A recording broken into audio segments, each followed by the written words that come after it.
ব্যক্তিগত জীবনে ভালোবেসে অভিনেত্রী রীনা দত্তর সঙ্গে প্রথমবার সংসার বাঁধেন বলিউড তারকা আমির খান। এই সংসার ভাঙার পর ভীষণভাবে ভেঙে পড়েছিলেন দিল তারকা। কেবলই তাই নয়, মদ্যপান করে নিজেকে ধ্বংস করার চেষ্টা করেছিলেন বলে জানিয়েছেন আমির খান নিজেই।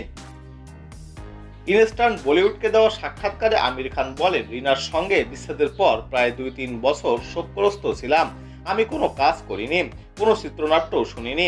আমি বাড়িতে একা থাকতাম। প্রায় 1.5 বছর প্রচুর মদ পান করেছি। আমির খান নিজেকে ধ্বংস করার চেষ্টা করেছিলেন তা জানিয়ে জঙ্গল তারকা বলেন, বিচ্ছেদের পর বুঝতে পারছিলাম না কি করব। আমি রাতে ঘুমাতে পারতাম না, ফলে মদ্যপান শুরু করেছিলাম।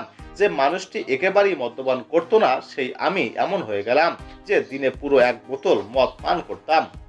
1986 সালে কয়েকজন বন্ধুর সহযোগিতায় ম্যারেজ রেজিস্টার অফিসে গিয়ে বিয়ে করেন রীনা ও আমির। তাদের দাম্পত্য জীবনে 2 সন্তান জুনায়েদ ও ইরা।